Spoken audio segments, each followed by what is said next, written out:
You're listening to Data Framed, a podcast by Data Camp. In this show, you'll hear all the latest trends and insights in data science. Whether you're just getting started in your data career or you're a data leader looking to scale data-driven decisions in your organization, join us for in-depth discussions with data and analytics leaders at the forefront of the data revolution.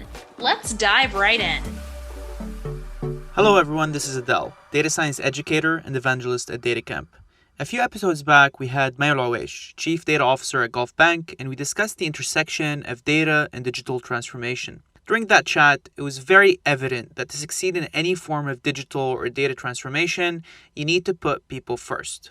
I wanted to learn more about the intersection of people, digital transformation, and data, and this is why I'm super excited to be speaking today with Bhavin Patel. Bhavin is the Director of Analytics and Innovation at Johnson & Johnson, where he manages an organization driving digital transformation and supply chain. His main focus is to unlock the value of data science, intelligent automation, and process and task mining to advance the way Johnson & Johnson works.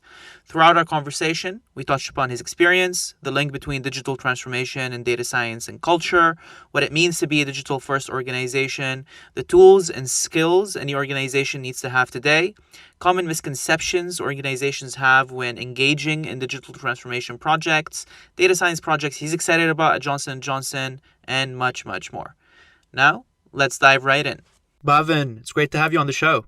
You as well. Thanks for having me here. I'm excited to be here on Data Camp's podcast. I'm really excited to be chatting with you today. Without giving too much away, you're someone who sits at the intersection of analytics, strategy, and innovation, and you're a key player in driving the digital transformation of Johnson & Johnson. Do you mind briefly walking us through your background and how you would describe your current role at J&J? Yeah, absolutely. So I've been with J&J for about 10 years across our three industries, medtech, pharmaceuticals, and our consumer products. And through that journey, I've been involved with a number of different functions, starting in supply chain as one of my core competencies, working at building and scaling and analytics, and today a much more focused digital team. And along that journey, we had worked through a number of different capabilities. And as it is today, my role, we focus on how do we implement digital logistics for our supply chain business and deliver. So a lot of that focus is on our distribution, our transportation, and our customer service organizations. That's awesome. And there's definitely a lot of data at the heart of that. So I'd love to first kick off our conversation by understanding what makes a digital first organization. I think there's oftentimes a lot of misleading messaging within our space around digital transformation, becoming data driven, building data cultures, and all these kind of end states organizations need to arrive at. Can you describe how interlinked data science, data culture, becoming data driven, and digital transformation are? Yeah, I really think it's about making sure that data is the core foundation. And I think a lot of people may misinterpret or confuse that when they think about digital, not having the data foundation first. And even in organizations, even like my example with supply chain, it's about making sure all of the data behind your systems, all of the data that you may need for your end customers or consumers or products are all captured, harmonized, and accessible in a common platform. And I think beyond that, what makes it truly digital is the capabilities you have on top of that allow you to improve your decision-making ability. I think it can be confusing or complicated at times of, what is digital, but in its simplest form, it's, re-improving the decisions we need to make for our business. And you think about that intersection or connectivity is if data is on the foundation, where are the capabilities stemming from? And data science just being an element of the analytics continuum, right? Of the capabilities driving everything from the descriptive of what happened to my business, the diagnostic, why is it happening, to the predictive and prescriptive of what will happen, or in light of what will happen, how can I respond to that? And so when I think about that integration, in my mind, it's so clear of data as a foundation, capabilities on top that scale that analytics continuum of questions that allow us to optimize our business and move faster. So to some extent, data is kind of like the fuel that powers effective processes in a digital environment, and that makes or breaks digital transformation efforts. Is that correct? Absolutely. And I think that data literacy, I'm sure we'll talk about later, and that acumen of what is data today. You can have a lot of structured, unstructured data, and that paradigm, that mindset shift of thinking about data in a new way and recognizing all the untapped and unleveraged amount that might already be accessible to optimize our businesses or better serve our customers. That's great. So there's a lot to unpack when we talk about digital transformation or becoming a digital first company. I want to set the stage for today's conversation and get from you what it means to become a digital first organizations and what are the main levers to get there. When you think about organizations and you think about some of the history of the Industrial Revolution to now Industry 4.0, organizations have evolved based off the ability of the technology to allow them to run their business. So an example I gave, right, I think about the 1960s plus to the 80s and even early 2000s, ERP implementations were a big focus of organizations. Do I have the right technology that allow us to have the product visibility, that allows us to know our customer demand, order fulfillment to the order delivery? And that became core as an identity and a foundation businesses ran. And what's happening now is you're seeing technology that allows us to do things that one, are we able to keep at the pace and speed of, but two, can we even think about all the applications of technologies now, like natural language processing, or things that we're talking about with data science as an application or that ability. So when I think about digital first, I think about redesigning the way that we think we can run our businesses. And that means from all of our internal operations of how we make decisions and redesigning those processes. That involves a huge focus on the people element and the technology element that's needed to run our business. But I also think about the products and services. And so, a few examples I can give you that I think work really well. If you think about Domino's, they don't just sell pizza. They're also selling you that service of information of knowing, hey, here's the real-time tracking of your pizza, because they know the end customer and consumer wants the visibility of that information of when is it being made, when is it being delivered, when will I have it? And an empowered end consumer that grew up in the age of social media, that grew up in the age of that ability to have a device like a smartphone that allows us to get access to information. We need to engage with them differently, especially as you think about the majority of the workforce and emerging population being millennials and Gen Z that are digitally native. So when I think about digital, I think about how are we addressing the needs of our end consumers and what their expectations are, but also the way that we need to reinvent our businesses and our business models that meet that demand, whether it's product and service, whether it's the infrastructure and ways of working in organizations.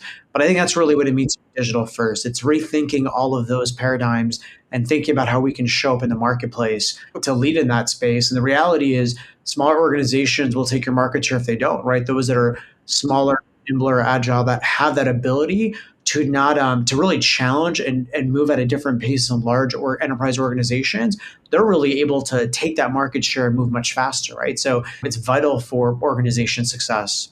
That's wonderful. So I want to break down some of these levers you mentioned, like people, process, technology, and how you're able to scale your impact and digital transformation with them and provide personalized experience, as you mentioned with Domino's Pizza, for example. Do you mind expanding on these levers and how they accelerate digital transformation and how you've used them at Johnson & Johnson? Yeah, absolutely. So let's start with people first. I think that is the foundation.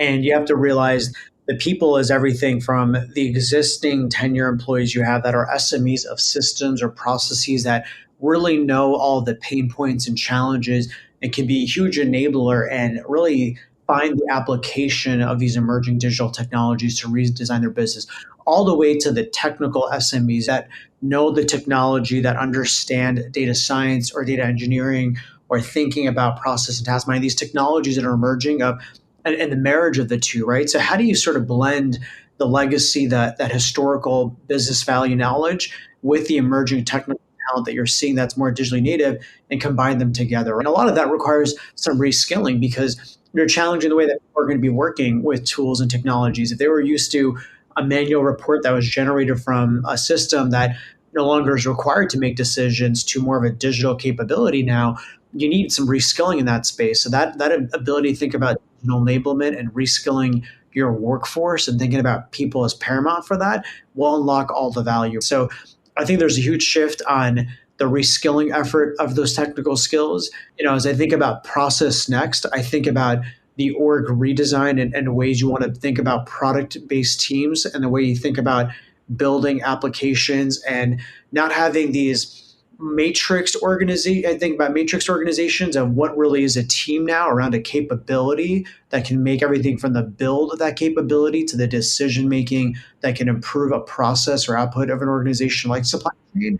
And then lastly, the technology, right? The technology, there are so many. There are process and task mining technologies that will look into your legacy systems and figure out the inefficient processes and show you what the untapped value potential of changing those processes could be, all the way to data visualization, which I think tends to be the gateway drug for a lot of people that get excited by analytics. Whoa, like I have this really cool dashboard. Well, it's not just a dashboard, it's your decision-making system. And it's what frequency are you using this capability to run your decision at a daily, weekly, monthly level. Or the data science applications, which I think is an extremely hot topic in the industry, but one that can be easily misunderstood. When you think about data science, I think it's the experimentation of those problem statements you're looking for and thinking about how I redesign this application, not necessarily over engineer it, but what are those meaningful questions and problem statements that I yet haven't put the power of data science to go solve. And lastly, intelligent automation, because that's absolutely happened as well, of how can I automate my repetitive tasks, which honestly is absolutely needed to free up the time required to go work on the technologies we just talked about before. Is you can automate some of that manual redundant work. Your labor force can be freed up to then put to power against these other areas as well. So it's absolutely exciting to think about that convergence. I think about it as like this intersecting Venn diagram, but I will say people are the other fundamental shift of that change. Kind of harping on that last point, do you think then technology is a bridge between people and processes that kind of allows you to operationalize these processes that empower people? Is this how you visualize the relationship between all three of these levers? I absolutely do. And I think the process part is one that also can get underestimated because you have to invent new processes in some way. And in some way, what I'm seeing in industry and even in our organization is everyone is trying to figure out the right process to implement. And so you come up with a lot of different formulas for solving the same problem. But standardizing on a methodology, whether you have things like agile, you have product management approaches, whatever that approach may be of process of how you work, but recognizing how you work has to shift, the way you think about that and having a new design for that and implementing that. And that is the bridge and that glue and scaling the things that work well, right? Especially in organizations, you're always going to have these pockets where things are working extremely well, where somebody has innovated an idea or technology. That ability to have visibility to what is happening and how to scale the things that are most meaningful is how you can really drive leverage and value. And I think that's one thing that I'm excited to unlock more as I continue on my journey this year is how can I better enable my organization with that? So following up here, what do you think is a common misconception organizations have when they launch these massive digital transformation initiatives? I continue to find the underinvestment in the people. And I don't think it's from a lack of awareness. I think it's from a lack of acknowledgement of how difficult that journey is. And it is arduous. You're talking about change. And I'm sure we'll talk about change management at a later point, but you're asking for a big shift in the way that you think and the way that you do your job and the way that you behave. It's an arduous journey, and it requires not just building technical skills and reskilling, but you're asking even levels of leadership to work very differently. So it's not just change in one small area of, hey, I've launched one new platform or I'm launching a new product. It's like, no, we need to change all of those areas and at scale to do that, to make sure you have the right data literacy and acumen where you need the expertise of those that have been in organizations for 20, 30 years that didn't grow up in a digital technology environment or maybe looking to embrace that in the way that they work. So you're sort of dual pathing of how do I deliver the business of today while I'm reinventing myself for the business of tomorrow. And I think that is underestimated of trying to run in two modes. And I'm sure organizations are sort of through that. I think part of that is the value of organizations like DataCamp. Like you can really help enable individuals to learn the skill sets they need, but also think about the way they can focus on that as well. So I think the over reliance on technology and thinking about the people first and what do I need to change and the partnership with organizations like HR with digital talent strategy and workforce planning are going to be critical. A lot of that require redesign of jobs and functions. An example back to the ERP is when you had large scale system technology transformation, just like the invention of an ERP, you created the roles that were needed to support that function, that level of investment. Exactly. And now you're having to do that at a much faster cycle and rapid level. If you look at the amount of jobs I see that have the word digital in it, is kind of mind numbing right now. But the thing you realize is everyone is trying to figure out what is that role? How do I define it? And what do I need for my business? And how do I do that at scale? And then how do I keep up with the skill set, training, performance management of those roles to know if it's delivering the ROI that I intended to? So I think we're, as much as people talk about a digital transformation, you're in a people transformation business right now. 5-generation workforce of a lot of pressure on businesses to reinvent themselves and understand the changes at once. And it can be very daunting, quite honestly, right? So I think we have to show some leadership and resilience of, where do we think about the optimism and double down in areas that work well, and how do we have some grace and some patience in areas that we want to focus on to get better for tomorrow, and recognize we need to be honest with where we have those pain points as well.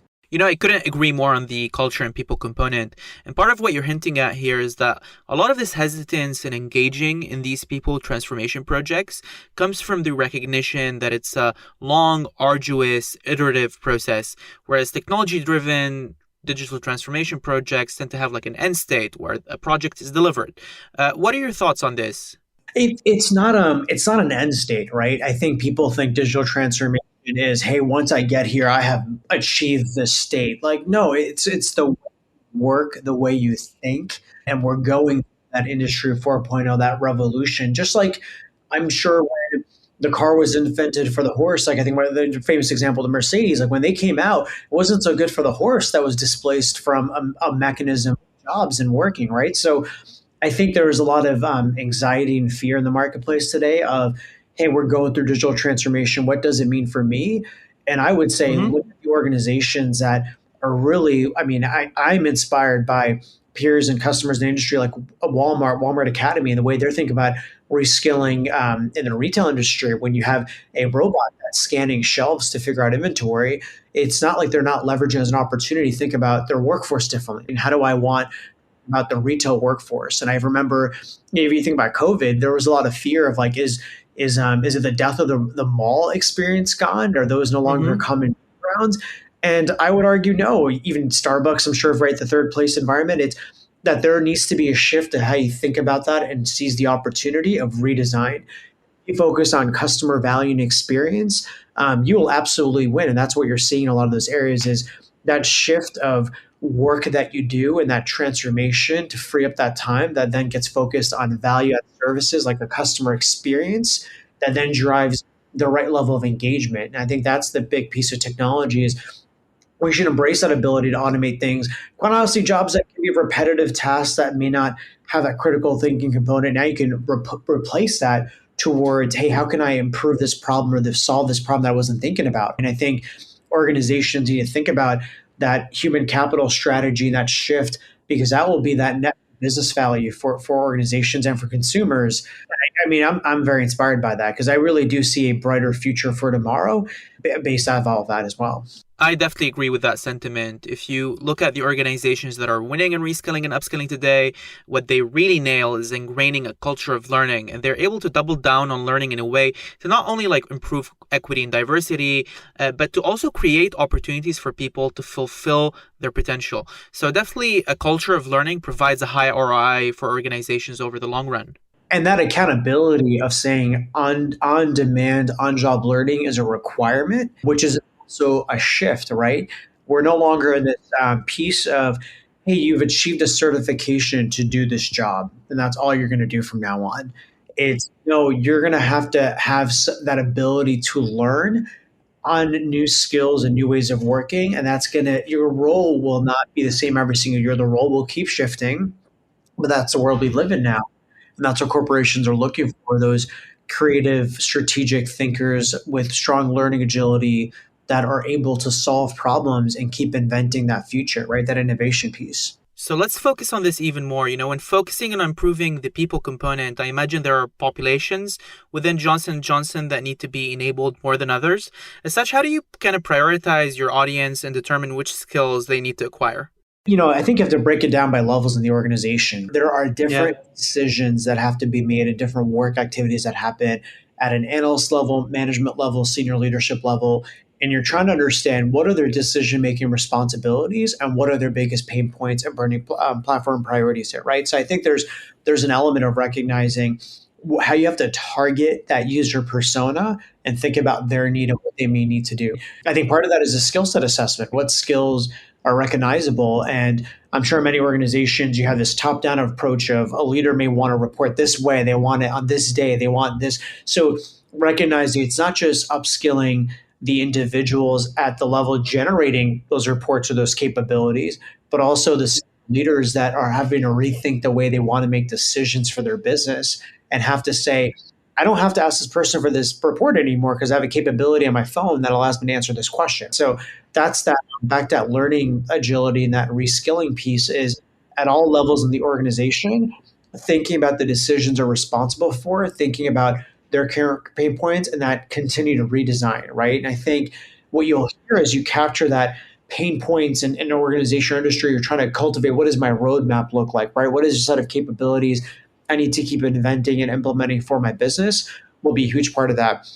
I think getting a baseline of skill set is important. So if that's possible, of what is your human capital? What's that aspirational skill set? How do you want to target population? And are using multiple formats, right? That whole concept of read, watch, listen, trying to implement one way of learning may not work for your large population. You need to try different formats and provide different avenues that create that pull effect versus the push and that engage in that curiosity. And I'm sure there are things, you think about things like office hours or different ways that people can feel supported, can feel engaged to ask their questions or concerns. So you understand what the demand of that population is and what they're looking for, and really prioritizing that backlog of opportunities. And that could even be collaborative brainstorming sessions with your different audiences to say, what is it that you need? What are you struggling with?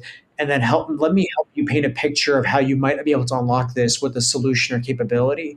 So I think that those are the exciting ways you think about engaging with the people part in organizations. And what's really exciting about this is that not only are you empowering people to work with data in their day-to-day, but you're also increasing the organization's overall data IQ. And that kind of supplements the data team's work by providing the automation opportunities, direction on where data science can be applied, and it can guide in large-scale strategic projects. You can't improve what you can't measure. And whenever you think about being able to look at a baseline number, and whether you call it a digital quotient, a data literacy, give it a score, however you want to measure it, but find ways to measure progress and show results will inspire leaders, will inspire organizations, highlight, endorse, and champion those that are learning, that are making our business and improving it using these technologies.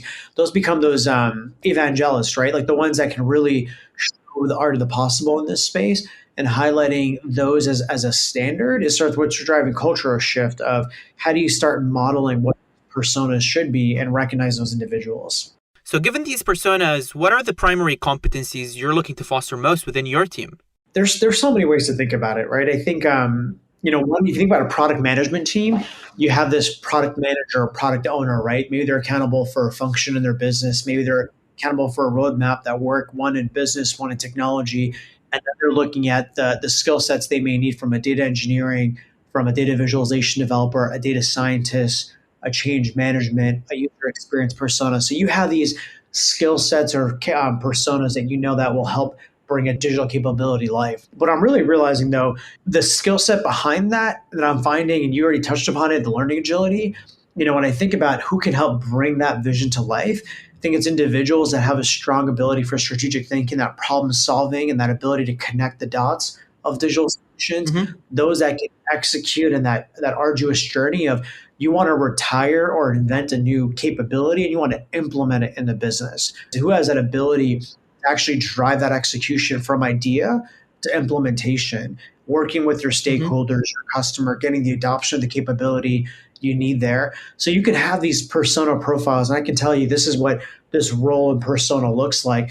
But if you think about the skills that are most successful in this space, it goes back to that strategic thinking, that learning agility, and that execution management. If you find individuals, a lot of organizations will call them people like unicorns, right? How do you find somebody that knows the business, knows the technology, can bring it to life, that just gets it? That's what I found is if you find people like that, they will be very successful and they'll be very sought after talent, especially in this marketplace. And what's so nice is that people within your organization already have subject matter expertise. They already know the business and their function inside out. And if you augment their skills with data skills and tools, then you're able to mass produce these unicorns that combine business skills and digital skills.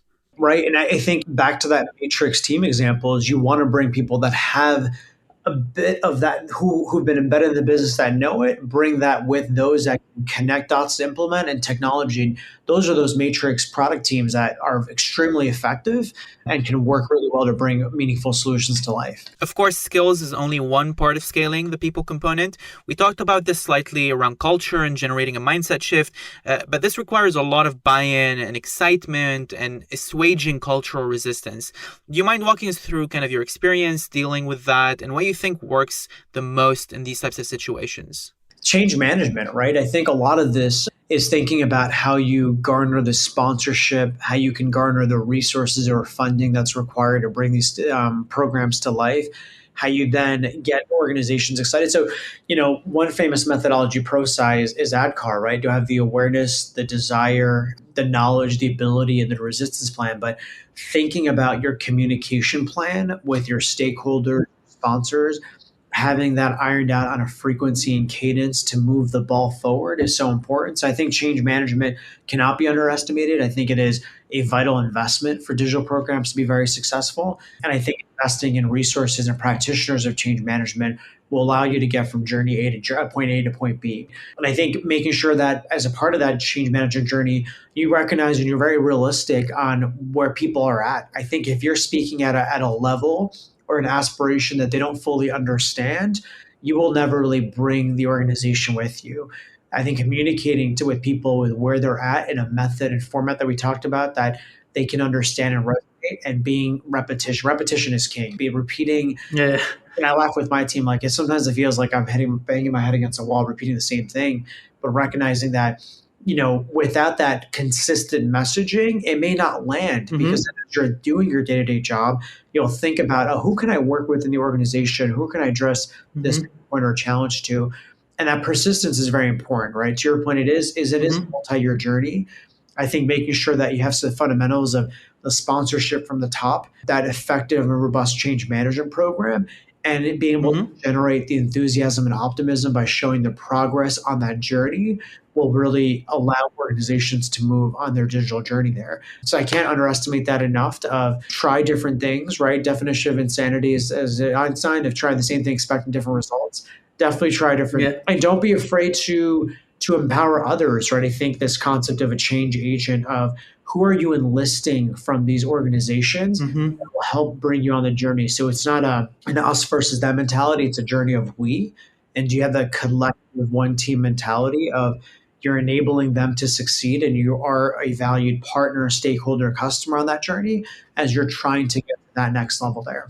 So you mentioned here enlisting other evangelists on the team. One inspiring example from another guest on the podcast is the chief data officer of Gulf Bank, where they have an organization-wide program called the Data Ambassador Program, where anyone working with data goes through an upskilling program, and they do a lot of community events, webinars, hackathons.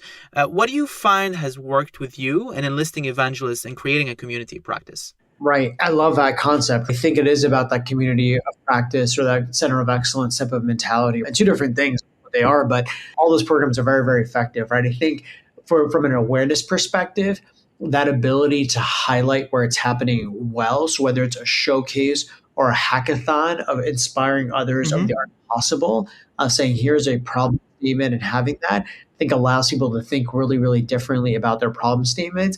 And it gets the 100% ability in the organization.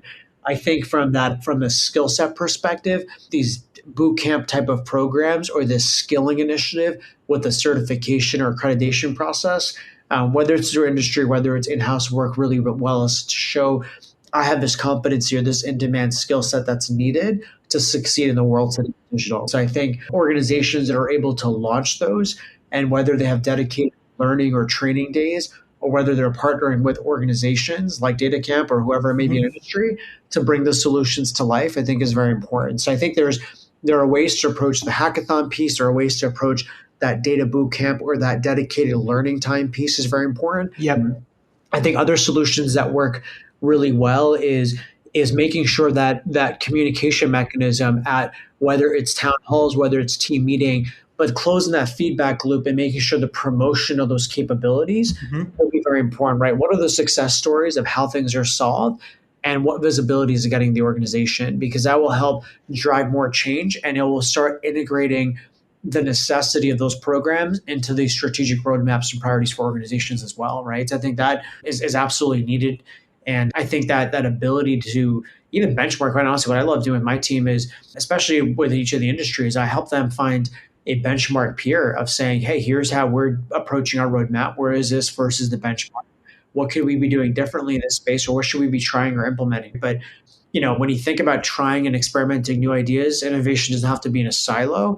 It's usually, there's a mantra like steal like an artist, where you're trying to connect different train of thoughts together to something net new. But that's what innovation really is collaboration, scaling that together. So I think that's very important as well, of knowing how you're understanding what is working well, and then asking your own employees. We did an innovation program last year, and one of the things I really loved is when you give the problem statement and the creative freedom of your team to come up with ideas, you might be surprised to see what you can go sponsor. You don't have to create it net new on yourself, but making the dedicated space and time of asking your team of what's working well and having that type of innovation campaign of digital of, here are the problem statements, here are the things that give a criteria, and solicit that and then promote that internally and scale that with sponsors and bring it to life, because that's how you get not just the learning agility, but you get the creative problem solving type of mentality as well.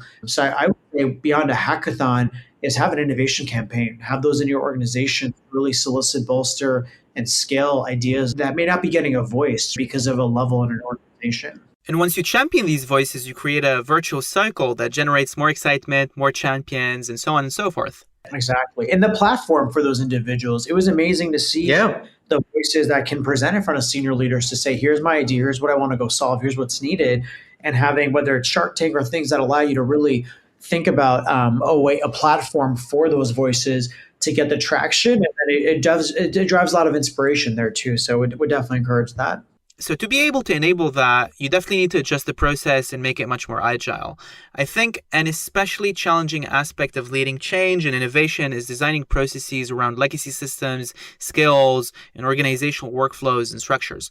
In light of that, do you mind kind of sharing your thinking around redefining processes to optimize for digital innovation? I think a lot about the matrix team piece. And you mentioned earlier on community of practice and centers of excellence. We talked about it briefly and I think a company that does this really well is Spotify, with guilds, chapters, and tribes. Do you create a community around a technology or capability, right? Is a technology even like a data science, right? Whether you centralize or decentralize it, what is the form and mechanism for those practitioners to collaborate, right? So whether it's a technology, whether it's a function, I think that's a really effective mechanism for that. Or when I think about data visualization and a COE around that, of effective ways of building capabilities, bringing them to life, and ways that they've earned around that solution or capability there too. So I think in order to remove some of the bureaucracy is implementing matrix organization, is building a community practice and empowering individuals regardless of a level or function. I think that allows that ability to democratize ideas and allows individuals to learn. So I think that is absolutely needed as a mechanism. And whether you do that through even a capability that you may be trying to solve or build, may be a way to do that as well. But I really like that concept of, is it around a technology, is it around a capability, is it around a function even? But those practitioners coming together and thinking how they scale innovation and avoid some of the siloed work and processes, right? I think that's how you avoid that as well. And you redesign what it sort of means to be a team. So it's not just this solid line relationship. There's a lot of these dotted line ways of, who do you inspire as a team, and how are they held for some accountability or some outcome there. So that's definitely absolutely of thinking about that to work very differently and bring matrix teams together and drive innovation at scale there. I think it's going to be around, as long as the sponsorship from senior leadership is there and the outcome is clear, what's the goalpost or what are we marching towards? I think you'll find we're very inspired to work across boundaries to solve a problem there. 100%. I love the idea of a center of excellence, especially early in the data journey.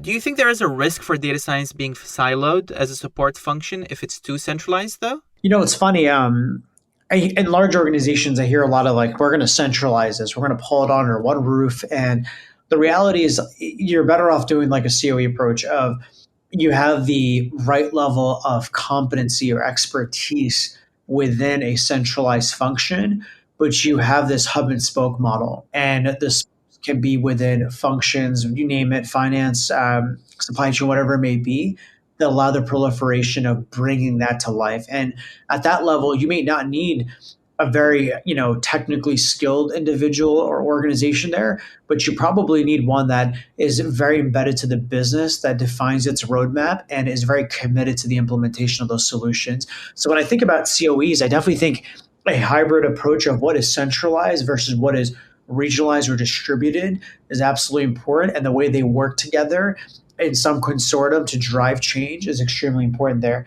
And I think recognizing what you want out of your COE, and a lot of growing challenges for scaling organizations is governance, right? Governance support infrastructure. Absolutely. It's like, where's my data? How do I access it? Is it accurate? And the thing that no one wants to work on, like that's the stuff that holds you back when you start scaling. So I think governance can't be underestimated even when you have a COE model. And if I think about ways that different teams like that is absolutely an approach to think about in ways of what that distribution can look like. So I can definitely talk about data transformation for hours, but I'd like us to close with some use cases that you've overseen and operationalized in data science. So your work has been primarily focused on leading digital innovation, enabling analytics within the supply chain function at Johnson & Johnson.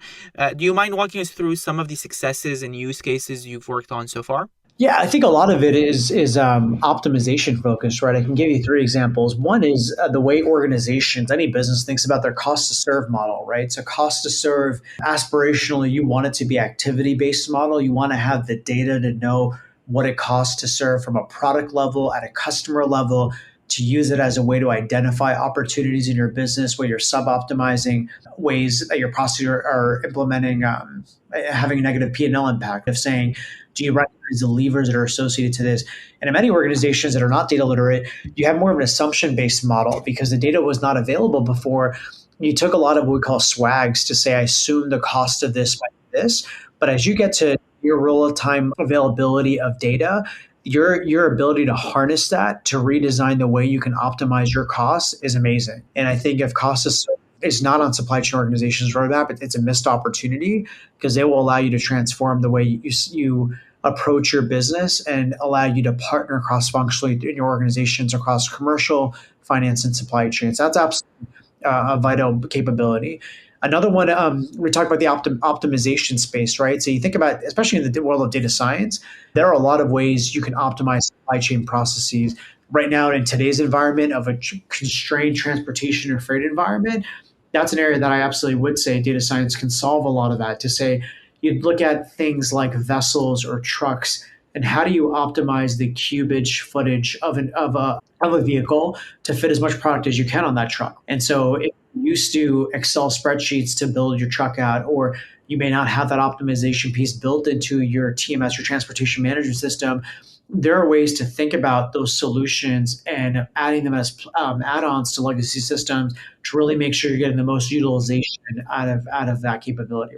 A third one's around inventory, right? Every organization supply chain 101 is to have the right product, right inventory at the right time in the right place. And if you think about optimizing the flow of product through your life cycle to your end customer and getting the end data, whether it's at a retailer level, all the way back to an organization, to say, do I have the right inventory that I'm shipping to my customer that allows the demand of that inventory to be captured so I can reduce my inventory on-hand carrying costs as well as my customers? And we both have a win-win trade-off because by the right product being at the right time, we avoided any lost sales and we met the end consumer that wanted the product where it needed that, right? And that's sort of euphoria of that capability doing inventory optimization. But I would say it's extremely powerful. And I think that's what all supply chain organizations on digital journeys are marching towards, is how do I lean out my organization, my supply chain efficiencies through that as well. That's awesome. And what's mind-boggling about supply chain and data science is that even a 0.1% improvement in efficiency can generate massive impacts on costs, which is why it's so exciting. Absolutely. And I think with digital transformation, that function is going to go through massive overhaul, which is going to be exciting to be part of. I'm sure as well, being at J&J, you're also exposed to lots of innovation in data science analytics other teams are producing. I'd be remiss to not mention this, given that J&J delivered one of the vaccines to COVID. What are some of the use cases you've been excited about that other data teams at Johnson & Johnson has been working on? Gosh, there are so many, but from a data science perspective, there are so many ways you can think about natural language processing, or the way you think about how do you look at customer service organizations with chatbots, right? So I think there are a number, you name a function, and there are applications of solutions that are being built. Even something that I wouldn't have traditionally thought about, but it is so imperative and I appreciate so much. But even your IT help desk, right? Think about how many tickets your organization gets, and the implementation of a chatbot that allows you to get near real time versus waiting on hold, the same way you might, when you have a complaint. I think Verizon's also done a phenomenal job with this, is you don't want to wait to speak to a live person. You want that ability to answer with data what's going on, help you solve the issue, and that ability. So I'm super excited about virtual chat agents. That's one that I thought about for my team. Like, how do I reduce, number one, those basic one-on-one questions? It'd be great if I just had a chat bot that I could send to some meetings and, type away and you collect that demand too. But I think those are some really exciting applications, and again, inspires my sort of passion in this space of what could you do with digital products and services. But those are ways that you can redesign that. And I think that's your end customers and consumers. You're sort of marrying that back to Adama's example. Is I think even within our products, if you look at our consumer health portfolio, we're launching a lot of digital services along case products as well, right? So is it an application? Is it ways that you're engaging on new mediums like TikTok? But how are you engaging on the platforms that are needed for your own consumers? And the data science piece of it is it the right solution? Is it penetrating the right end customer and consumer you're looking for? Are you getting the outcome that you need from that service? That I'm not just selling a product, but it's improving the end consumer and patient's life in some way. I think that's really exciting to redesign that. So I would say it's a broad range, and it's exciting to see all of that happen. And every week I'm seeing something new, and I'm like, wow, that's pretty cool. And your piece we said, learning is not just for the organization; it's for roles like mine that are constantly seeking out what's happening with the latest trends, partners and organizations, and externally too, to think about how we can continue to keep inventing our future there. That's really great, Bhavin. Finally, before we wrap up, Bhavin, any final words before we end today's episode? What I would say is stay focused on that ability of the skill set you may want to develop, right? Whether it's leveraging resources like DataCamp or it's partnering in your organizations or your customers, but the skill set of digital in that space, right? So are you a data engineering practitioner? Are you a data scientist? What is it that you want to learn in this technical domain, and go after it? Because the opportunities are endless. People like myself, there are a lot large scale transformations to happen. And so I encourage everyone to continue to focus on building those skill sets and continue to find the application of what problem can you solve with the skill set you're developing, because that will allow us to all build our industry 4.0 and this digital transformation or people revolution we've talked about. So it's exciting to think about that, and I encourage everyone to do that. Thanks a ton, Bhavin, for coming on Data Framed. Awesome. Thank you so much for having me. DataCamp's mission is to democratize data skills for everyone, closing data skill gaps and helping make better data-driven decisions. Data science and analytics are rapidly shaping every aspect of our lives and our businesses, and we're collecting more data than ever before. But not everyone is able to efficiently analyze all that data to extract meaningful insights. DataCamp upskills companies and individuals on the skills they need to work with data in the real world. Learn more at datacamp.com.